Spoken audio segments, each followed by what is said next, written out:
8:46 a.m.d. September 11th, 2001, New York City. The sound comes first, a roar that doesn't belong in the sky. Low, guttural, growing louder. On the 81st floor of the North Tower, a financial analyst named Stephen Jacobson is pouring his second coffee when the building lurches. Not shakes, lurches. Like the earth itself has been punched. The windows explode inward in a hurricane of glass and fire. His coffee cup is still falling when the screaming starts. 16 miles away, inside a bunker beneath the White House, a secure phone rings. The voice on the other end is shaking. "We have a situation." At 30,000 feet aboard Air Force One, the President of the United States is reading to schoolchildren in Florida. His chief of staff leans in, whispers 4 words into his ear. America is under attack. And in a cave somewhere along the Afghanistan-Pakistan border, a man with a soft voice and a long beard watches a small television screen. He smiles. "This is not a story about what happened on September 11th. You already know what happened. You've seen the footage. The towers falling, the smoke, the dust, the faces. This is a story about why it happened and how it was allowed to happen. Because before the planes hit, there were warnings. Dozens of them. Memos marked urgent. Intelligence reports flagged in red. Meetings where the word imminent was used again and again. There were names on watch lists. Visa applications that should have been denied. Flight schools that reported suspicious students who couldn't land a plane but wanted to learn how to steer one. There were people who knew. People who saw. People who tried to sound the alarm. And there were people who didn't listen. This is the story of the most devastating intelligence failure in modern history. A story of ignored warnings, bureaucratic turf wars, and a conspiracy so bold that even when the pieces were laid out in front of the most powerful government on earth, no one connected the dots. Nearly 3,000 people died that day, thousands more in the wars that followed. But the question that haunts us isn't just what happened. It's what if? What if someone had listened? What if the systems designed to protect us had actually worked? What if the men who planned this attack had been stopped, not after the towers fell but before the planes ever took off? September 11th didn't begin on September 11th. It began years earlier, in the mountains of Afghanistan, in the suburbs of Hamburg, in the visa offices of Jeddah, in the cubicles of Langley and the conference rooms of the Pentagon. It began with a plan, a network, and a failure so catastrophic that it would reshape the world. This is the truth behind the terrorist attack, and it starts long before the towers burned. 1979. The Soviet-Afghan War. To understand September 11th, you have to go back to a war most Americans have forgotten. When the Soviet Union invaded Afghanistan in 1979, the CIA saw an opportunity, not to save Afghanistan, but to bleed the Soviets dry. They funneled billions of dollars in weapons, training, and support to the Mujahideen, Islamic fighters resisting the occupation. It was called Operation Cyclone, and was one of the longest and most expensive covert operations in CIA history. Among the thousands of young men who flocked to Afghanistan to fight the Holy War was a 22-year-old Saudi named Osama bin Laden. He was tall, soft-spoken, the son of a billionaire construction magnate with ties to the Saudi royal family. He didn't need to be there. He could have lived a life of luxury in Riyadh, managing his family's fortune. But Osama bin Laden didn't want comfort. He wanted purpose. In the mountains of Afghanistan he found it. He used his family's money to fund training camps. He built roads and tunnels. He fought alongside men who believed they were waging a war blessed by God. And when the Soviets finally withdrew in 1989, humiliated and broken, bin Laden and his fellow fighters believed they had defeated a superpower. They called themselves al-Qaeda. The base. But the war didn't end for them. It evolved. Because once the Soviets were gone, the United States lost interest. Afghanistan collapsed into civil war. The Mujahideen turned on each other. The country became a graveyard of warlords and militias, and in the chaos a new enemy emerged, one the CIA had helped create. Bin Laden returned to Saudi Arabia a hero, but he was restless, disillusioned. The Saudi government had allowed American troops to be stationed on Saudi soil during the Gulf War, troops on the same land that held Mecca and Medina, Islam's holiest sites. To bin Laden this was a betrayal, a desecration. He began to speak out, criticize the royal family, call for jihad. Not against the Soviets this time, but against the United States. In 1991 the Saudis expelled him. He fled to Sudan, then back to Afghanistan where the Taliban had seized control. There in the remote mountains of Tora Bora, he began to build something new, not just a militia, a network. Al-Qaeda became a franchise of terror, a decentralized organization with cells in dozens of countries. They recruited from mosques in Hamburg, London, and Brooklyn. They trained fighters in camps hidden in the Afghan wilderness. They studied Western security systems, learned to exploit weaknesses, and planned attacks with the precision of a military operation. In 1998 they bombed 2 U.S. embassies in East Africa, killing 224 people. In 2000 they attacked the USS Cole in Yemen, killing 17 American sailors. Each time the response was muted. Cruise missiles launched at empty training camps. Diplomatic pressure that went nowhere. The Clinton administration treated al-Qaeda like a nuisance, a problem to be managed, not destroyed. But bin Laden wasn't managing anything. He was planning. By the late 1990s, he had assembled a team of operatives for his most ambitious operation yet. The plan was called the Plains Operation. The goal to strike the United States on its own soil. To humiliate the world's only superpower. To ignite a war that would reshape the Middle East. And the terrifying part, the CIA knew he was planning something. They just didn't know what, or when, or how to stop it. Because while al-Qaeda was evolving into a global network, the American intelligence community was stuck in the Cold War. The FBI and CIA didn't share information. Analysts were drowning in data, but starved for context. Warnings were written, filed, and forgotten. And in the summer of 2001 those warnings became urgent. Chatter spiked. Intercepts mentioned an attack. Something big. Something soon. On August 6, 2001, just over a month before the attacks, President George W. Bush received a classified briefing at his ranch in Texas. The title of the memo was clear: Bin Laden determined to strike in U.S. He read it, nodded, and went back to his vacation. 36 days later, the world changed forever. 1999, 2000, Hamburg, Germany. They didn't look like terrorists. Mohammed Atta was an urban planning student at the Technical University of Hamburg. Quiet, studious. He wrote his thesis on the preservation of historic architecture in Aleppo, Syria. His professors described him as intelligent, if a bit intense. He wore wire-rimmed glasses and kept to himself. Marwan as-Sahi was his closest friend. Warmer, more sociable. He smiled easily, played soccer, studied aircraft engineering. Zed Jara had a girlfriend, a Turkish medical student named Aysel Sengun. They talked about getting married. He sent her love letters, bought her flowers. To their neighbors they were just students. Foreign, yes. Religious maybe, but harmless. What no one knew was that they were already soldiers. The Hamburg cell, as it would later be called, was a cluster of young men radicalized. Not in a cave in Afghanistan, but in the heart of Europe. They met at the Al-Quds Mosque, a dingy building in a working-class neighborhood where fiery sermons about Western imperialism and Muslim suffering echoed off the walls. They watched videos of atrocities in Chechnya, Bosnia, Palestine. They talked late into the night about duty, about sacrifice, about what it meant to be a true believer in a world that had abandoned God. And in 1999 they made a decision. They would go to Afghanistan, join the jihad, fight for something greater than themselves. When they arrived at al-Qaeda's training camps, they expected to be handed rifles and sent to the front lines. Instead they were pulled aside, interviewed, evaluated. Bin Laden's lieutenants saw something in them.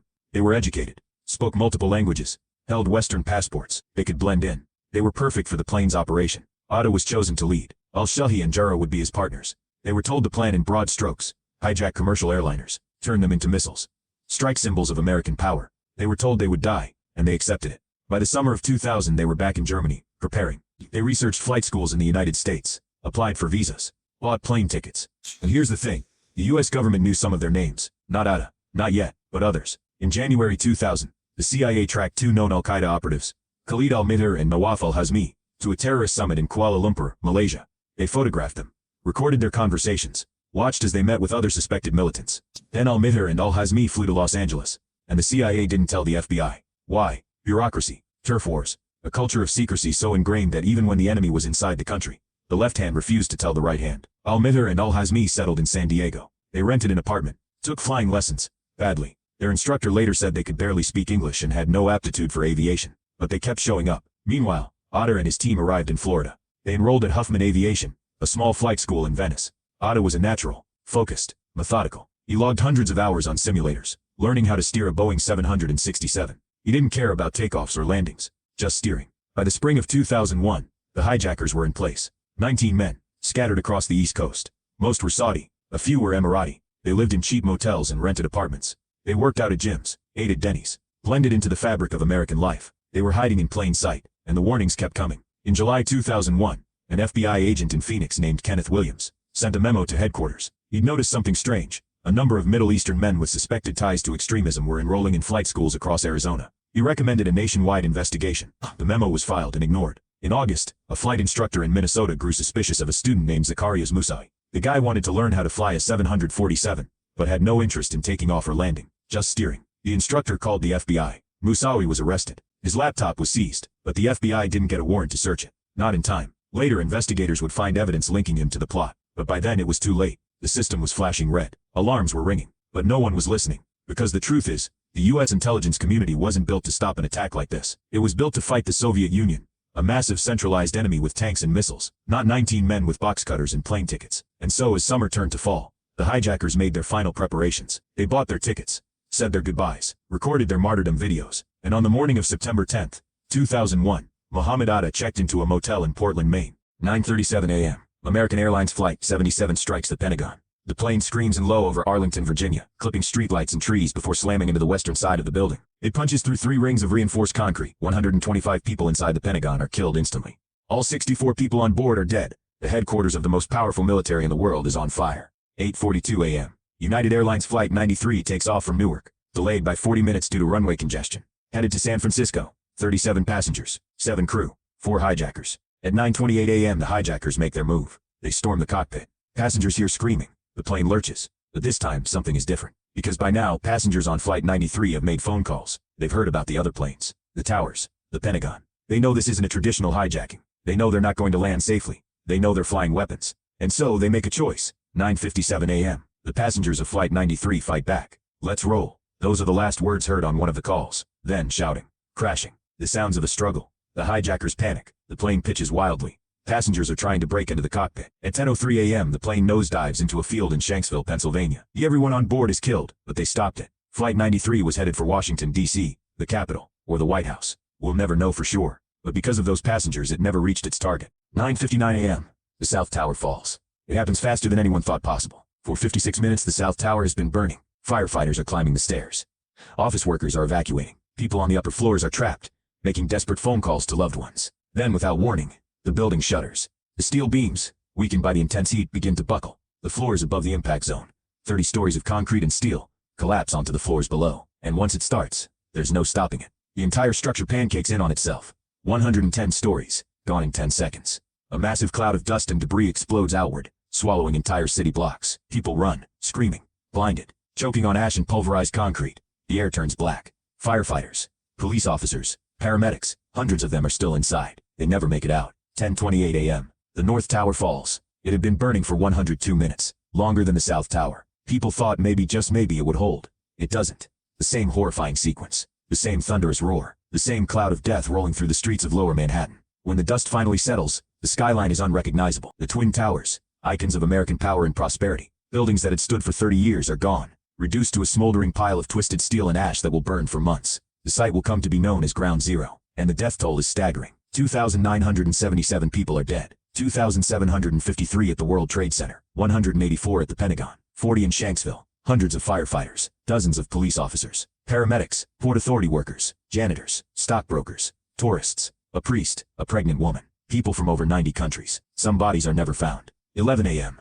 The White House, the Pentagon, NORAD. The U.S. government is in chaos. President Bush is in the air aboard Air Force One, flying from Florida to an undisclosed location. The Secret Service won't let him return to Washington. There are reports of more hijacked planes, though none are confirmed. Vice President Dick Cheney is in a bunker beneath the White House, coordinating with military commanders. Fighter jets have been scrambled, but they're too late. The attacks are already over. At the Pentagon, the building is still burning. Defense Secretary Donald Rumsfeld is on site, helping carry stretchers. The military is on high alert. Nuclear forces are elevated to DEFCON 3 for the first time since the Cold War. The FAA orders every plane in American airspace to land immediately. Over 4,000 flights are grounded. The skies go silent, and across the country people are glued to their televisions, watching the footage loop again and again. The planes hitting, the towers falling, the dust, the faces. Everyone remembers where they were. September 12, 2001, the day after. The world wakes up different. In New York, rescue workers dig through the rubble, searching for survivors. They find almost none. The pile is too hot, too unstable. Bodies are buried under millions of tons of debris.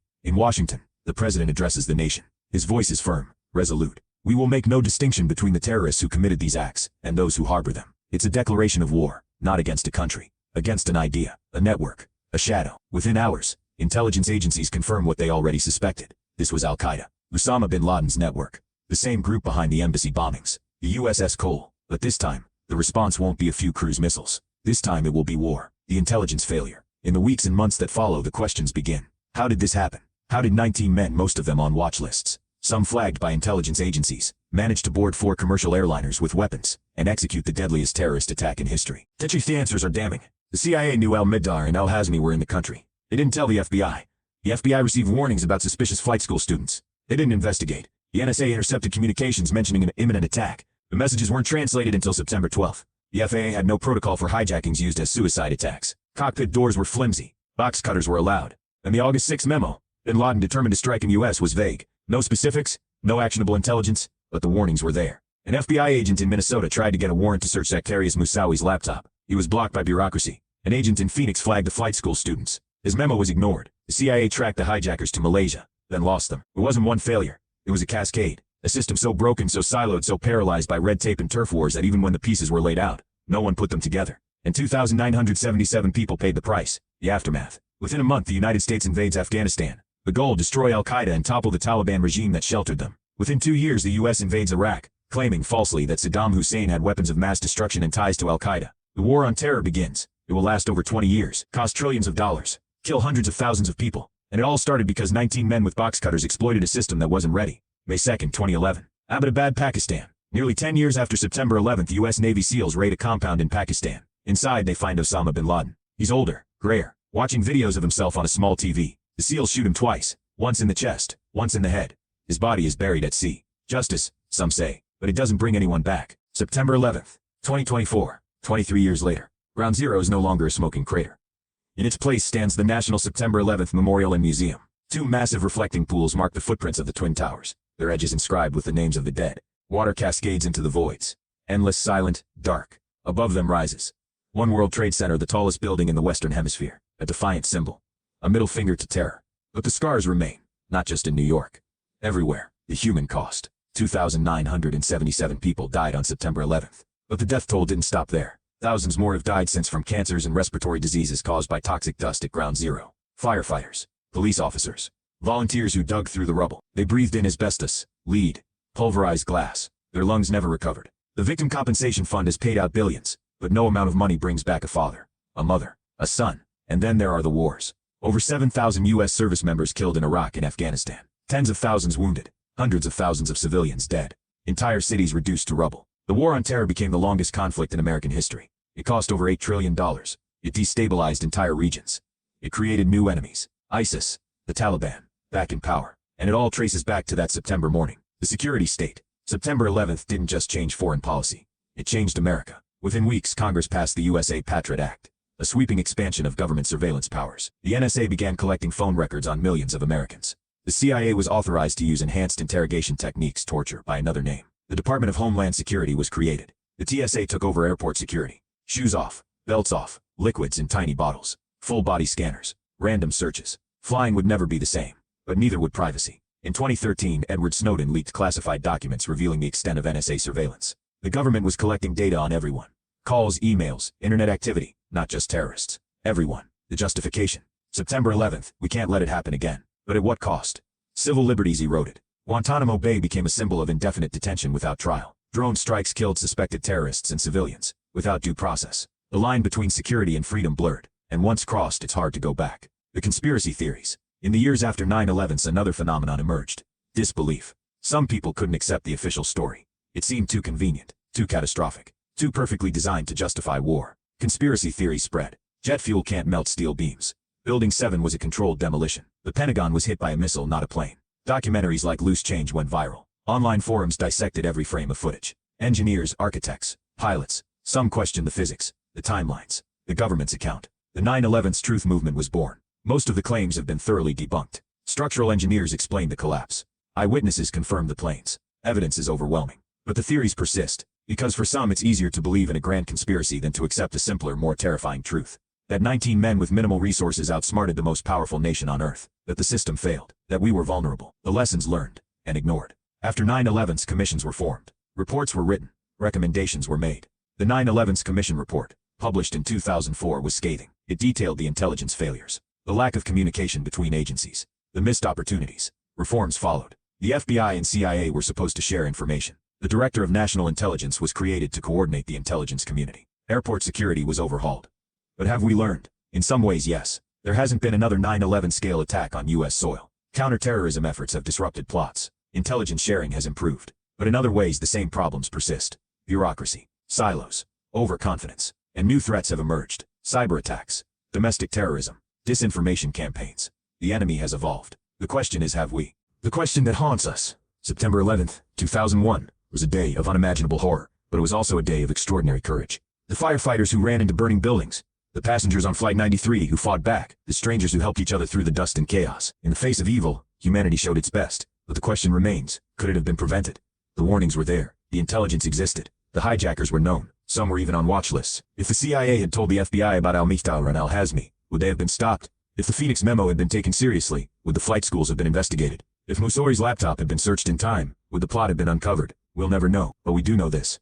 September 11th wasn't just a failure of intelligence, it was a failure of imagination. No one believed it could happen. Not like that. Not here. And that failure cost 2,977 lives. The final truth. Osama bin Laden wanted to provoke a war. He wanted to drag the United States into the Middle East, to bleed its resources, to turn the Muslim world against it. In that sense, he succeeded. The towers fell. The wars began. Trillions were spent. Thousands more died. But America didn't break. The towers were rebuilt. The memorials stand. The names are remembered. And every year on September 11th, the country pauses. To remember the dead, to honor the heroes, to reflect on what was lost, and what endures. Because the truth behind the terrorist attack isn't just about intelligence failures or missed warnings. It's about resilience. It's about a country that was struck at its heart, and refused to fall. The sky is clear now. The planes fly again. Life goes on. But we don't forget. We can't. Because September 11th, 2001, was the day the world changed, and the echoes of that morning still reverberate in our policies, our fears, our freedoms. The question is not whether we remember, it's whether we learn.